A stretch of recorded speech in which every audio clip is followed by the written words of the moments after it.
tentara, kroni, dan penggundulan hutan. Inilah kisah tentang program lumbung pangan alias food estate di Indonesia.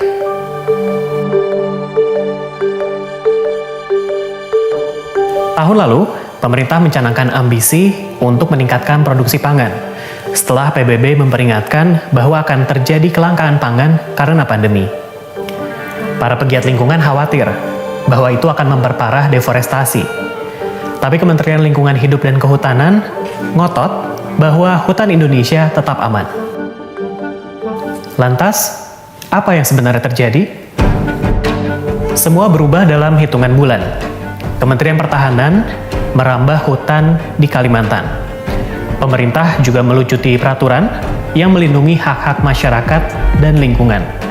Pemerintah membuat peraturan baru. Kini berjuta-juta hektar lahan hutan boleh dibabat demi program lumbung pangan ini. Presiden Joko Widodo lalu mendapuk Menteri Pertahanan Prabowo Subianto, mantan rivalnya, untuk memegang posisi kunci dalam program ini. Prabowo bergerak cepat mematangkan rencana menanam 1 juta hektar lahan singkong di seluruh Indonesia. Tapi, kenapa singkong?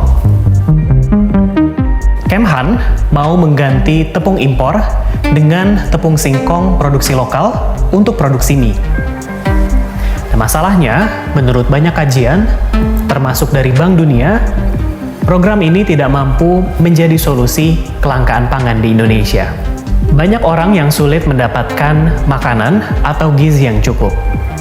Makanan mahal karena ongkos produksi yang tinggi, masyarakat juga sulit memperoleh makanan bergizi seperti sayur dan buah. Masalah ini tidak bisa diselesaikan hanya dengan membebat hutan untuk menanam singkong seperti rencana Kemhan. Target pertama Kemhan adalah hutan hujan di Gunung Mas, Kalimantan Tengah. Pembabatan hutan di sana sudah terjadi sejak November 2020. Ini hanya beberapa minggu setelah aturan yang mendukung program lumbung pangan dibuat.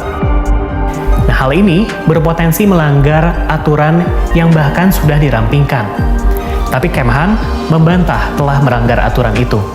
Kami juga menemukan bahwa hampir semua area yang ditarget adalah habitat orang hutan menurut analis dari ahli dan pemerintah. Lalu, siapa yang diuntungkan? Kami menemukan sebuah perusahaan tanpa rekam jejak yang jelas, Agrinas, yang memegang peran kunci dalam program lumbung pangan Kemhan ini. Agrinas baru didirikan April tahun lalu.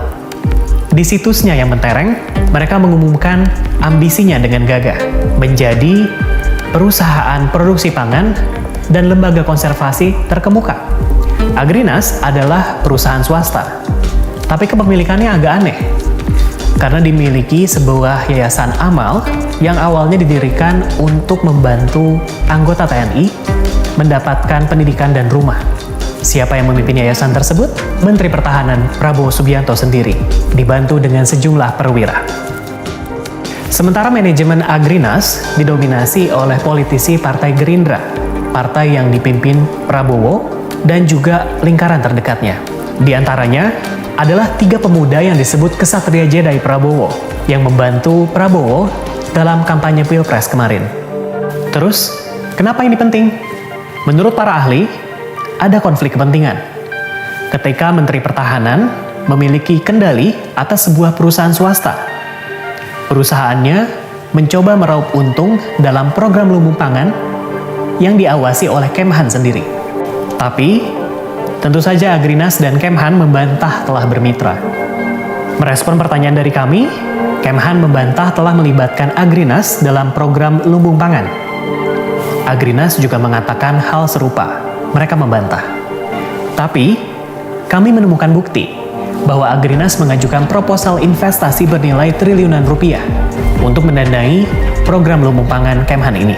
Dalam proposal itu, Agrinas meminta 33 triliun rupiah kepada pemerintah Korea Selatan dengan dalih punya peran sentral dalam program Kemhan ini. Siapa yang menulis proposal tersebut? Salah satu dari 3 Ksatria Jedi Prabowo, yang juga adalah wakil CEO Agrinas. Lalu, Apa target dan ambisi mereka selanjutnya? Papua. Hutan hujan terbesar di Asia yang masih tersisa ada di sini. Papua juga punya banyak satwa yang mengagumkan, seperti cendrawasih.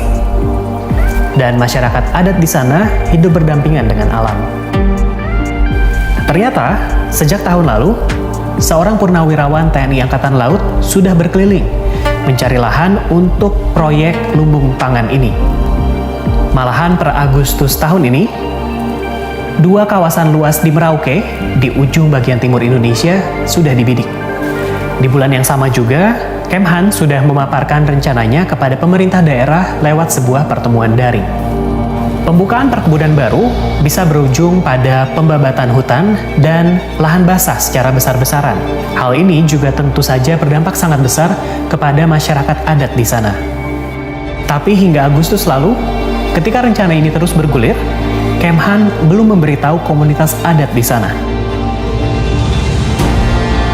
Di sisi lain, pelibatan militer dalam program ini menuai banyak kritik. Militer punya rekam jejak pelanggaran HAM terhadap masyarakat adat di Papua. Seringkali ini dilakukan untuk mengamankan pertambangan atau perkebunan milik perusahaan. Tapi kali ini, justru anggota TNI lah yang akan terlibat dalam mengembangkan perkebunan. Jadi, apa selanjutnya? Program lumbung pangan ini barulah permulaan. Nampaknya, militer akan semakin terlibat, hutan habis dibabat, dan pemerintah mungkin bertindak semakin semena-mena. Kita nantikan kelanjutannya.